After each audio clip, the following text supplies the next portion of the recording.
black hole বা black hole এই black হোলৰ কথা ক'ব বিচাৰিছোঁ অসমীয়াত যাক আমি কৃষ্ণ গহ্বৰ বুলি কওঁ এই কৃষ্ণ গহ্বৰৰ কিমান ক্ষমতা আছে অপৰিসীম ক্ষমতাৰ বিষয়ে ক'ব বিচাৰিছোঁ আপোনালোকক এই পোনপটীয়া সম্প্ৰচাৰটোৰ জৰিয়তে নমস্কাৰ ষ্টুডিঅ'ত মই প্ৰাঞ্জল এই ব্ল্যাক হোল বা কৃষ্ণ গহ্বৰ এই ব্ল্যাক হোল কেনেধৰণে সৃষ্টি হয় তাৰ বৰ্ণনা আপোনালোকে ইতিমধ্যে বহুকেইবাৰ শুনিছে পুনৰবাৰ থুলমূল এটা আভাস দিলোঁ যে একোটা নক্ষত্ৰৰ যেতিয়া মৃত্যু হয় তেতিয়াই সি পাছলৈ ব্ল্যাক হোললৈ ৰূপান্তৰিত হয় আৰু সেই ব্ল্যাক হোলৰ ভিতৰদি পোহৰ পাৰ হ'ব নোৱাৰে ইমান ঘোৰ অন্ধকাৰ এনেকুৱা ক্ষমতাৱান আৰু সেই ব্ল্যাক হোলৰ কাষে বা আশে-পাশে থকা যিকোনো গ্ৰহক এই ব্ল্যাক হোলে গ্ৰাস কৰি দিয়াৰ ক্ষমতা ৰাখে এইটো হ'ল এটা থুলমূল আভাস কিন্তু শেহতীয়াকৈ নতুন তথ্য কেতবোৰ উদ্ঘাটন হৈছে যি তথ্যই আপোনাক স্তম্ভিতও কৰি দিব পাৰে আৰু তাৰে কেইটামান কিয়দাংশ আমি ক'ব বিচাৰিছোঁ যে এই ব্ল্যাক হোল ঘূৰি থাকে তীব্ৰ গতিত পোহৰৰ গতি যিমানত থাকে সাধাৰণতে সেই পোহৰৰ গতিবেগতেই এই ব্ল্যাক হোল বা কৃষ্ণ গহ্বৰবোৰ ঘূৰি থাকে এই দ্ৰুতবেগী বুলি ক'ব পাৰোঁ বা অতিবেগী পদাৰ্থ বিজ্ঞানৰ পৰিভাষাত যিমানটোক আমি সবাতোকৈ দ্ৰুত বেগ বুলি কওঁ পোহৰকে যিহেতু সবাতোকৈ বেগী বুলি কওঁ সেই পদাৰ্থ বিজ্ঞানৰ পৰিভাষাতেই ব্ল্যাক হোলৰ গতিবেগকো আমি তুলনা কৰিব পাৰোঁ মানে চাওক সবাতোকৈ দ্ৰুতবান পদাৰ্থ বিজ্ঞানৰ পৰিভাষাত এই পোহৰ আৰু পোহৰৰ সমান গতিতে এই ব্ল্যাক হোলবোৰো ঘূৰি ফুৰে আৰু শেহতীয়াকৈ এই বৃহৎ ব্ল্যাক হোলৰ কথা উত্থাপন হৈছে যিটো আমাৰ মিল্কি ৱে গেলেক্সিতে আছে আমাৰ মিল্কি ৱে গেলেক্সি আমাৰ যেটো গেলেক্সি তাক মিল্কি ৱে গেলেক্সি বুলি ইংৰাজীত কয় আৰু হাতীপতি তাৰকা ৰাজ্য বুলি আমি অসমীয়াত কওঁ এই হাতীপতি তাৰকা ৰাজ্যতে 43 লাখ সূৰ্যক একেলগে গ্ৰাস কৰিব পৰা সৰ্ববৃহৎ ব্ল্যাক হোলটো পোৱা গৈছে ব্ল্যাক হোল সৰুখৰা নক্ষত্ৰ বা আন কেতবোৰ নক্ষত্ৰৰ মৃত্যু হ'লে ব্ল্যাক হোল সৃষ্টি হোৱাটো বেলেগ কথা কিন্তু এইটো মেছিভ সবাতোকৈ বৃহৎ এটা ব্ল্যাক হোল আমাৰ হাতীপতি তাৰকা ৰাজ্যৰ মাজত আছে আৰু এই ব্ল্যাক হোলটোৱে আমাৰ সূৰ্যৰ দৰে 43 লাখ সূৰ্যক একেলগে গ্ৰাস কৰি দিব পৰা ক্ষমতা ৰাখে ইমান শক্তিবান এই ব্ল্যাক হোলটো আৰু তাৰে জানো আমি মহাকাশ বিশ্বৰ খবৰ আপোনালোকে শুনি ভাল পায় আৰু ই বহুত ৰহস্যৰে ভৰা আৰু মহাকাশ বিজ্ঞানৰ বহুখিনি তথ্য আজিও আমি উৎঘাটন কৰিব পৰা নাই আমাৰ এইটো গেলেক্সি হাতীপতি তাৰকা ৰাজ্য বা ইংৰাজীত মিল্কি ৱে গেলেক্সি কিন্তু মন কৰিব মিল্কি ৱে গেলেক্সি আমাৰ এইটো গেলেক্সিহে এনেধৰণৰ বহু গেলেক্সি এই বিশ্ব ব্ৰহ্মাণ্ডত আছে তাৰে ভিতৰত আন এটা আমাৰ কাষতে থকা এটা গেলেক্সি হৈছে এণ্ড্ৰমিডা গেলেক্সি আৰু মিল্কি ৱে গেলেক্সি এই দুইটা গেলেক্সিয়ে আজিৰ পৰা বহুত বিলিয়ন বছৰৰ পাছত মাৰ্জ হ'ব বুলিও বিজ্ঞানীসকলে এটা পূৰ্বানুমান কৰি থৈছে সেইটো কথাও আপোনালোকে হয়তো জানে মানে দুইটা গেলেক্সিৰ মিশ্ৰণ হৈ যাব এটা গেলেক্সি ইয়াত আছে এটা গেলেক্সি ইয়াত আছে দুইটা গেলেক্সি আহি একেলগে মাৰ্জ হৈ যাব অৰ্থাৎ সংমিশ্ৰিত হৈ যাব দুইটা গেলেক্সি সেই গেলেক্সিটো আকৌ ব্ল্যাক হোল আছে প্ৰতিটো গেলেক্সিতে ব্ল্যাক হোল থাকে আৰু আমাৰ মিল্কি ৱে গেলেক্সি অৰ্থাৎ হাতীপতি তাৰকা ৰাজ্যত যিটো মেছিভ বৃহৎ ব্ল্যাক হোল আছে ঠিক তেনেধৰণৰ ব্ল্যাক হোল এণ্ড্ৰমিডা গেলেক্সিটো আছে আমাৰ কাষতেই থকা এটা গেলেক্সি হয় তাৰকা ৰাজ্য তাতো একেই অনুৰূপ ব্ল্যাক হোল আছে সৰু ব্ল্যাক হোলৰ বাদেও এই বৃহৎ মেছিভ 43 লাখ 47 লাখ 50 লাখ বা তাতকৈ অধিক সূৰ্যৰ দৰে নক্ষত্ৰ গোগ্ৰাসে গেলিব পৰা ক্ষমতাৱান ব্ল্যাক হোল আছে মানে যেতিয়া মাৰ্জ হৈ যাব আজিৰ পৰা বিলিয়ন বছৰৰ পাছত তেতিয়া কেনে পৰিস্থিতি হ'ব বাৰু সেইবোৰলৈ আমি নাযাওঁ সেইবোৰ বিজ্ঞানীসকলে চিন্তা কৰিব মাত্ৰ আমি এটা কথাহে আপোনালোকৰ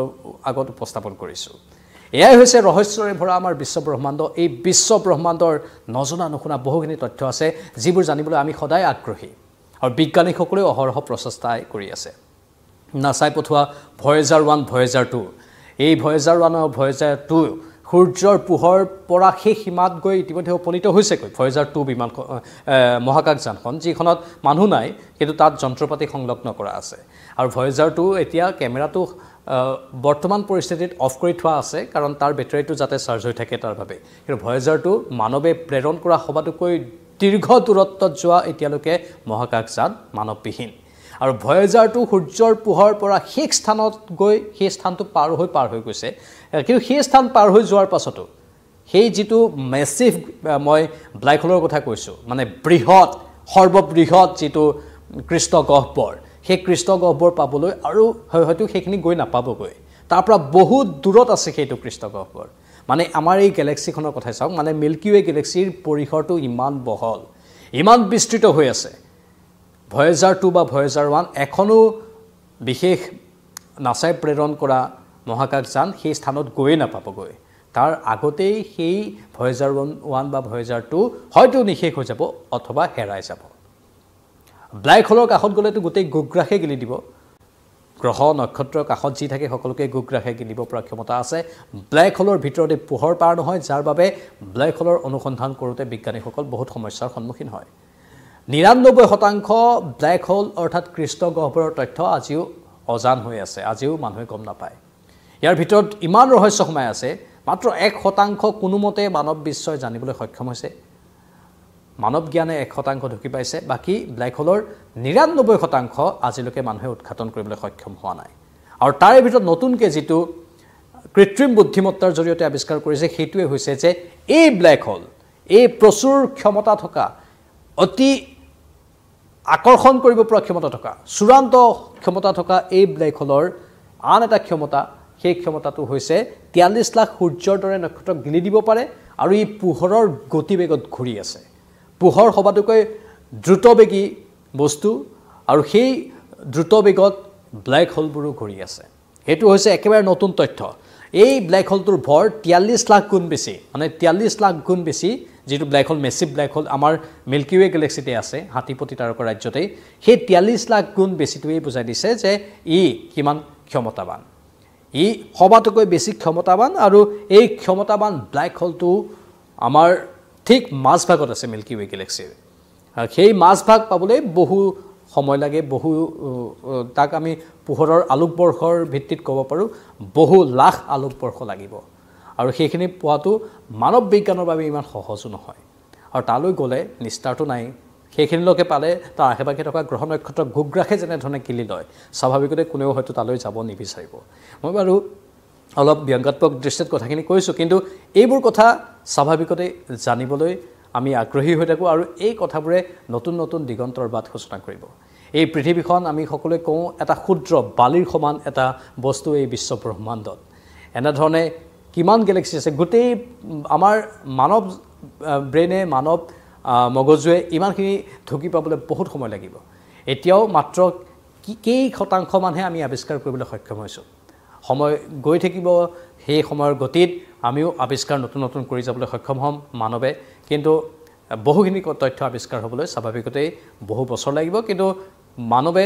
আদিম যুগৰ পৰা এতিয়ালৈকে যেনে ধৰণে বিকাশ কৰিছে নতুন নতুন তথ্য আৱিষ্কাৰ কৰি আছে পৰৱৰ্তী সময়তো নতুন নতুন তথ্য আপোনালোকে আমাক ইউটিউবত সাবস্ক্ৰাইব কৰি থব পাৰে আমি এনে ধৰণে প্ৰতিটো খবৰ আপোনালোকৰ বাবে আনি থাকিম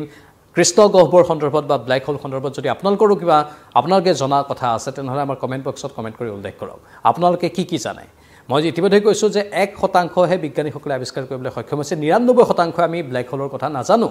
কিন্তু তাৰ মাজতো সেই 1%ৰ ভিতৰত আপোনালোকে জনা যদি কিবা তথ্য আছে সেই কথাখিনিও জানিবলৈ আমি আগ্ৰহী আপোনালোকে কমেন্ট বক্সত সেইখিনি জনাওক আমি সুখী হ'ম আপোনালোকৰ কমেন্টবোৰ পঢ়িবলৈ পাই আৰু আপোনালোকৰ পৰাও নতুন কথা এটা শিকিবলৈ পায় সেয়ে ফেসবুক ইউটিউবত আপোনালোকে কমেন্ট বক্সত এতিয়াই নিজৰ